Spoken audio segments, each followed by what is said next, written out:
नहमदुहु व नुसल्ली अला रसूलिहिल करीम अम्मा बाद बिस्मिल्लाहिर्रहमानिर्रहीम अस्सलामु अलैकुम व रहमतुल्लाहि व बरकातुहू। कब्र से आवाज़ों का आना कि मैं ज़िंदा हूँ, मुझे कब्र से बाहर निकालो। एक नंगी औरत का सच्चा वाक़या। इबरत हासिल करने के लिए, सबक हासिल करने के लिए इस नंगी औरत का वाक़या आखिर तक ज़रूर देखिएगा। ऐन मुमकिन है कि इस नंगी औरत के वाक़या को सुनकर अल्लाह हमारे दिलों को मोड़ दे और हमें हिदायत याफ्ता लोगों की सफ़ में शामिल फरमा ले। मोहतरम नाज़रीन, अल्लाह पाक चाहता है कि उसकी मखलूक राह रास्त पर आ जाए और अजाब से बचकर अल्लाह की रहमत की मुस्तहिक बन जाए। जिंदा इंसानों को झंझोड़ने के लिए, जिंदा इंसानों को सबक सिखाने के लिए अल्लाह पाक बाज़ औक़ात ऐसे मौजज़ात दिखाता है ताकि इंसान उन मौजज़ात से इबरत हासिल कर सके। एक शख्स कब्रिस्तान के पास से गुजर रहा था। उसने एक कब्र से ये आवाज़ सुनी कि मुझे कब्र से निकालो, मैं जिंदा हूँ। जब एक दो मर्तबा उसने आवाज़ सुनी तो उसको यकीन हो गया कि ये आवाज़ बरहक है। तो वो शख्स करीब ही गांव में गया और लोगों को उस आवाज़ के मुतालिक बताया और कहा कि तुम भी चलो और उसकी आवाज़ सुनो। चुनाचे गांव के कुछ लोग उसके साथ आए और आवाज़ सुनी तो सब ने यकीन कर लिया कि वाकई ये आवाज़ कब्र से ही आ रही है। सबको यकीन होने के बाद मसला पूछने की फ़िक्र लाहक हुई कि पहले उलमाए कराम से ये मालूम करते हैं कि कब्र खोलना जायज़ है या नहीं। चुनाचे लोग महल्ले की मस्जिद के इमाम साहब के पास गए और उनसे कहा कि फ़लाँ कब्र से आवाज़ आ रही है और मैयत ये कह रही है कि मुझे कब्र से निकालो, मैं ज़िंदा हूँ।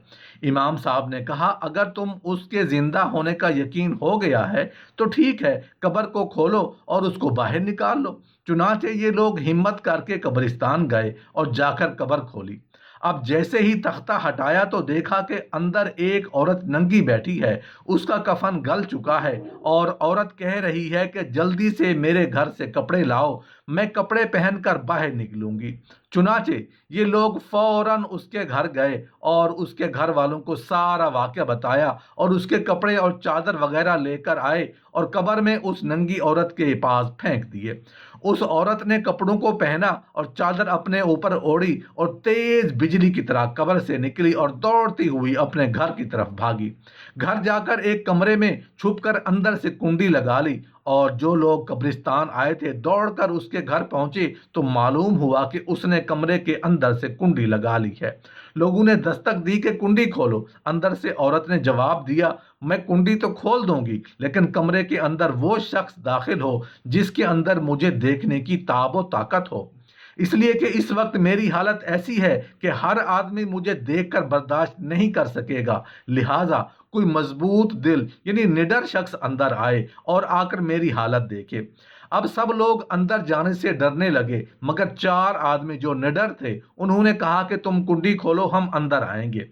चुनाचे उसने कुंडी खोल दी और लोग अंदर चले गए। अंदर वो औरत अपने आप को चादर में छुपाए बैठी थी। जब ये लोग अंदर गए उस औरत ने सबसे पहले सर खोला तो उन लोगों ने देखा कि उसके सर पर एक भी बाल नहीं है। वो बिल्कुल खाली खोपड़ी की तरह है, न उस पर बाल हैं न उस पर खाल है, सिर्फ खाली हड्डी है। लोगों ने उससे पूछा कि तेरे बाल कहाँ गए।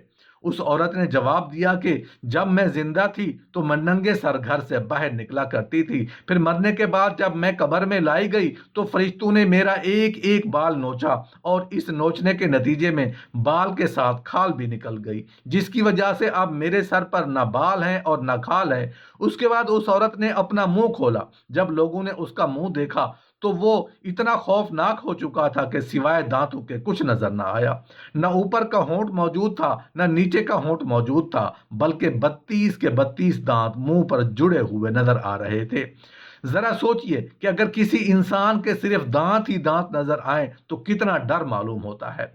अब उन लोगों ने उस औरत से पूछा, तेरे होंठ कहाँ गए। उस औरत ने जवाब दिया, मैं अपने होंठों पर लिपस्टिक लगाकर नामहरम मर्दों के सामने जाया करती थी और उसकी सजा में मेरे होंठ काट लिए गए, इसलिए अब मेरे चेहरे पर होंठ नहीं है। उसके बाद उस औरत ने अपने हाथ और पैरों की उंगलियां खोली तो लोगों ने देखा कि हाथ और पैर की उंगलियों में एक भी नाखून नहीं था। तमाम उंगलियों के नाखून गायब थे।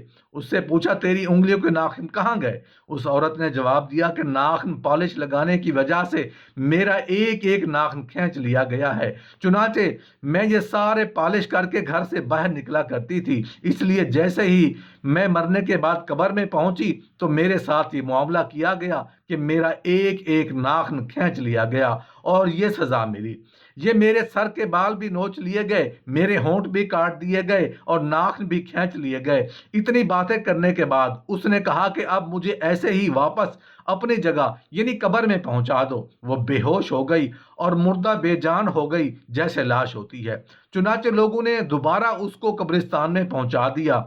अल्लाह ताला को ये इबरत दिखानी मकसूद थी कि देखो इस औरत का अंजाम क्या हुआ और उसको कितना होलनाक अजाब दिया गया। बेपर्दा खवातीन इस वाकया से इबरत हासिल कर लें और अपने इस किस्म के गुनाहों से तौबा करें। मोहतरम नाजरीन, अब हम आपको एक सुई की वजह से अजाब का इबरतनाक वाकया सुनाते हैं। एक बहुत बड़े आलिम थे, जब उनका इंतकाल हो गया तो उस आलिम के इंतकाल के बाद उनके किसी शागिर्द ने उनको ख्वाब में देखा कि बरहना जिस्म के साथ एक चटियाल मैदान में दोपहर के सख्त गर्मी से बेचैन और परेशान होकर इधर उधर दौड़ रहे हैं, बेकरार और बेचैन हैं। उस शागिर्द ने उनसे पूछा कि हजरत, आपने तो सारी जिंदगी इताअत और इबादत और खिदमत दीन में गुजारी, मखलूक की इस्लाह और तरबियत में गुजारी, क्या उनमें से कोई इबादत कबूल नहीं हुई? उन्होंने जवाब में इरशाद फरमाया, ऐसा नहीं है, बल्कि अल्लाह ताला ने जिन आमाल सालिहा की तौफीक दी थी वो सब कबूल हो गए हैं, लेकिन जिस अजाब में मुब्तला हूँ वो एक सुई की वजह से हो रहा है। शागिर्द ने पूछा, वो कैसे? उन्होंने जवाब दिया कि इंतकाल के चंद रोज पहले मैंने अपने कपड़े सीने के लिए अपने एक पड़ोसी से एक सुई मांग लाया था और फिर अपने कपड़े सीकर सुई अलमारी में रख दी और वापस कर देना भूल याद नहीं रहा और उसके बाद मेरा इंतकाल हो गया। अब ये अजाब जो तुम देख रहे हो उसी एक सुई की वजह से हो रहा है। तुम सुबह बेदार होकर मेरे घर जाना और घर वालों से कहना कि अलमारी में फुला जगह पर वो सुई रखी हुई है, वो तुम लेकर मेरे फुला पड़ोसी को पहुंचा देना ताकि मुझसे ये अजाब दूर हो जाए। चुनाचे वो शागिर्द सुबह उठकर सीधे उस्ताद के घर पहुंचे और कहा, फुला अलमारी में फुला जगह पर सुई रखी हुई है। घर वालों ने देखा तो बताया कि हाँ रखी हुई है। उस शागिर्द ने पूछा कि तुम्हें यह मालूम है किसकी है? उन्होंने बताया कि हाँ, मरहूम फुला पड़ोसी से लाए थे और हमने सोचा कि ज़रा आने जाने वालों का सिलसिला ख़त्म हो तो ये सुई उनको वापस कर देंगे। शागिर्द ने बताया कि मैंने उनको ख्वाब में देखा है कि वो उस सुई की वजह से अजाब में मुब्तला है, इसलिए वो सुई तुम मुझे दे दो ताकि मैं जल्दी से इनको वापस कर दूं और उनकी तरफ से ताखीर की भी माफ़ी मांग लूं। चुनाचे उस शागिर्द ने वो सुई लेकर पड़ोसी को वापस कर दी और उनको बताया कि हजरत को इस सुई की वजह से अजाब हो रहा है। वो पड़ोसी भी ये सुनकर रोने लगा कि कितनी मामूली सी चीज़ की वजह से उनको अजाब हो रहा है, मैंने अल्लाह के लिए उनको माफ कर दिया। या अल्लाह, आप भी अपनी रहमत से उनको माफ फरमा दें और उनका अजाब दूर फरमा दें। वो शागिर्द कहते हैं कि जब रात को मैं सोया तो फिर वो दोबारा मैंने उनको ख्वाब में देखा, लेकिन अब वो मंजर कुछ और था। अब हजरत एक खूबसूरत और सरसब्ज शादाब बाग के बीचों बीच एक मसहरी पर आराम फरमा रहे हैं।